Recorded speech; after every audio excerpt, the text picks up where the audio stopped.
Well, they too are following the activities of the judiciary, and then they know what is going on in the court of petition tribunal.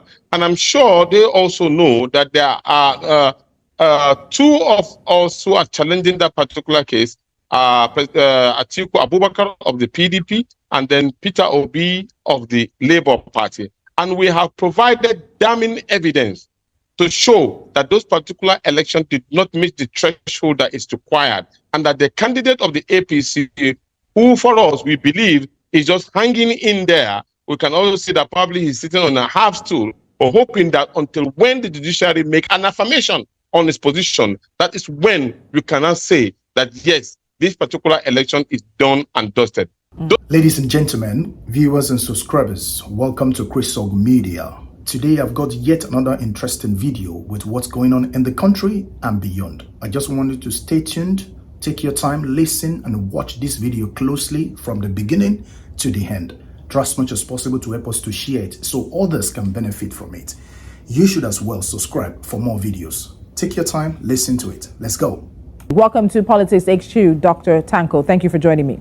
So let's start this conversation with a look at what's going on currently. So the case that your presidential candidate Peter Obi and the party have against President Bola Tinubu's electoral victory is still in front of the Presidential Election Petition Tribunal. So this urging that the national chairman, Julius Abure, is giving to party members in order to have them ready for this supposed presidential rerun that's coming. Can you tell us where that's coming from?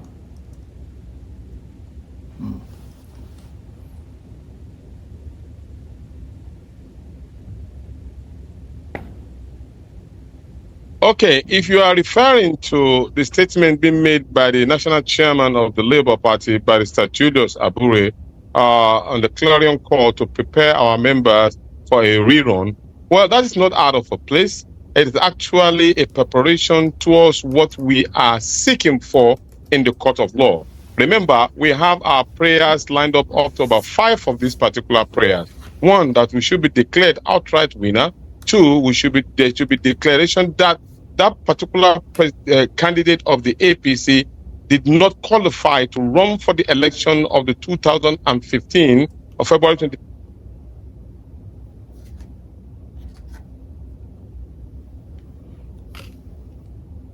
2015 general election, and that 3, that in the case that the court did not answer our first and second prayer, it should at least call for a rerun of that election generally, because it did not meet the threshold and the requirement of the general election that INEC itself, based on the provisions of the law, made for the Nigerian people. And so therefore, that election should be cancelled, null and void, and then we should go for a rerun to establish who is qualified to run for the election, and then eventually we'll have a declared winner.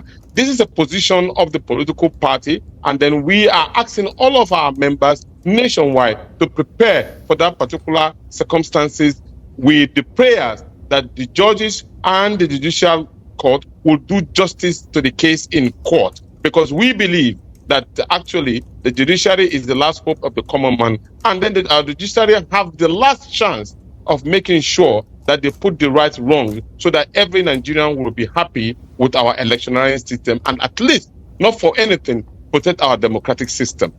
All right. So in his comments to Labour Party members and supporters in the diaspora, the national chairman said that the party had received information that President Bola Tinubu's All Progressive Congress-led government was also getting ready for a rerun. So in terms of what it looks like, in terms of the APC getting set for a rerun, the party that is already now in power, still rather maintaining power here in Nigeria, and setting up for what would be a worst case scenario in all ramifications for the party. What do you make of that?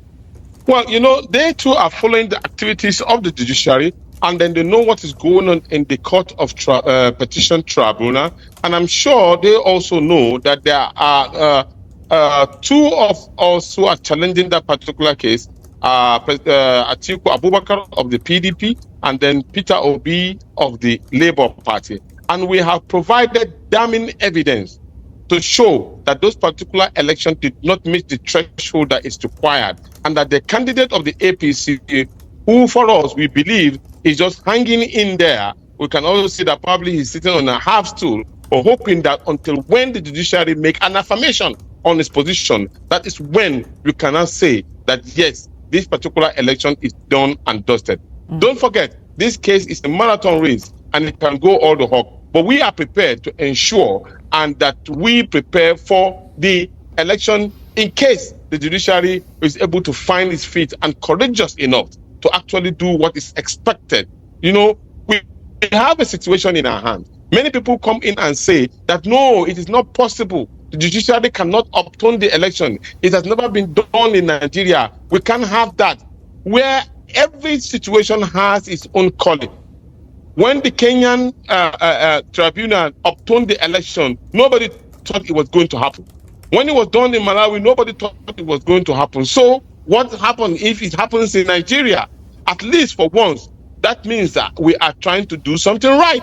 So we expect our judiciary to do what is right, not to follow a particular pattern of saying that we are following technicalities in trying to avert the danger of saying probably the office holder is being put into questioning and all. But the question that we want them to look into is the fact that what about the far-reaching damages that is already been instilled in the minds of the Nigerian youth who came in from far and wide to vote for the election and hoping that the real winner of the election will be declared? What about those aged persons who came out in large number to ensure that they vote for the right person, that the election will be made clear, credible, free and fair? What about the hope that the Independent Electoral Commission has given to the Nigerian people, especially the Nigerian people and the international community, that this election will be held free and fair? And that is the reason why when you saw the European Union giving its damning report, which I say they have been economical with the fact, because there are far damning issues that really resonated with that election. And don't forget, the Situation Room also made that particular revelation. Not also forgetting that the NDI, National Democratic Institute, make reference to that particular fact. And also the International Republican Institute also alluded that the election was not credible. So you see, there are about 4 reports. It's not that people are only alluding to the European Union report as if it's the only report. No, there are other reports that give a very, very, very strong recommendation that indicates that that election was a sham election and it does not represent the interests of the Nigerian people, and that, for the fact, should have been repeated or should have been cancelled long even before now.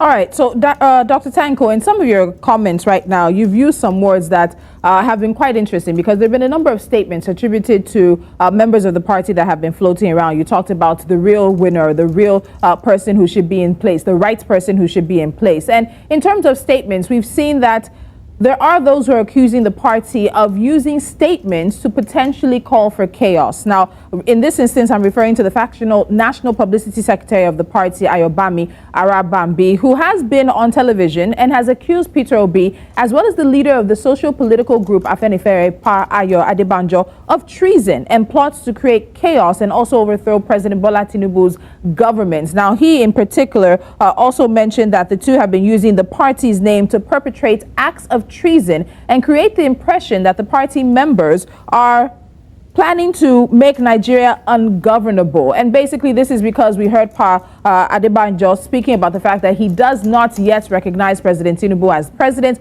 also something that Peter Obi himself has said. In terms of these statements being weighty enough to be termed treason, Dr. Tanko, how do you respond to those allegations? Let me say, first of all, for purpose of correction, we do not have factional publicity secretary. We have only one publicity secretary, and the publicity secretary of the Labour Party is Mr. Obiora, as we stand today.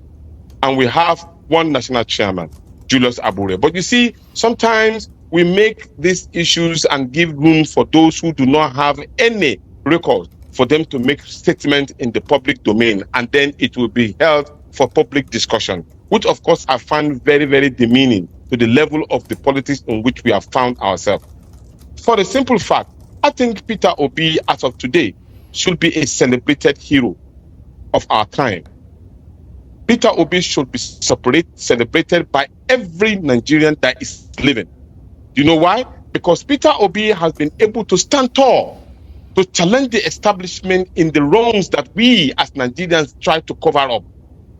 How long can we continue to cover up when in an election, you and I and every Nigerian saw how certain ethnic groups were being profiled and being denied to vote? We saw how votes were being carted away and being destroyed at ballot boxes. We saw how election materials did not even get to their destination. You and I saw this particular thing happening. We saw in this particular Nigeria, in a country called Nigeria, how the electoral umpire was not able to declare a result of election that took place on 3 elections that took place on the same time, denying the most important one being denied from being upheld as a result of uploaded in the Viva. And then here we are, an electoral umpire who make his own rules. Now, even in the court of law, the same electoral umpire is denying his own rule that it makes. Come on. And we are saying that probably that election was credible and it represent the interest of the Nigerian people. Oh no. And with regard to Pa Ayo Adebanjo, Pa Ayo Adebanjo is a Nobel Nigerian who has represented this country incredibly well. Don't forget, that gentleman is a lawyer, perfected lawyer. He has served this country with merit, and he makes his statement based on facts that he knows. So Pa Ayo Adebanjo is a Nigerian of exceptional quality and who is well-grounded and well-knowledgeable. And so how do you expect a well-knowledgeable Nigerian of that nature cannot stand tall and make a statement of his own belief, what he believes, and then you deny him and you tell him probably is conducting a reasonable offense? Come on. That, for those who are making that particular allegation, those are the people that I think need to be re-examined, because I don't think they know the position of the law as regard to every individual for his making his freedom of speech as regard to what he seems his right has been impugned upon. As regard to Peter Obi, he has followed the right rules and regulation of the law by going to the court. He has not mobilized, which he has the capacity to do. He has not mobilized his members to be on the street or even railroad or stampede on the courts. He still followed the rules and regulations. He did not direct his members to stampede on INEC offices. He continues to tell them to calm down, that they should follow the judicial provisions of the law. That is a gentleman of perfection. That is a Democrat of repute. That is a Democrat who have shown that he believes in the right process of this particular country.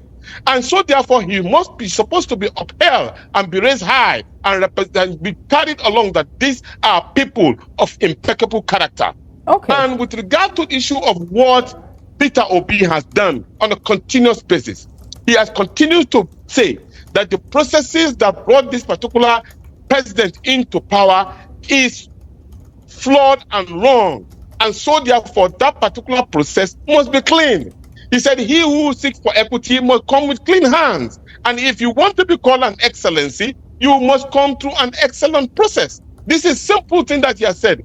Remember, so Dr. Tanko, Peter Obi has allocated results.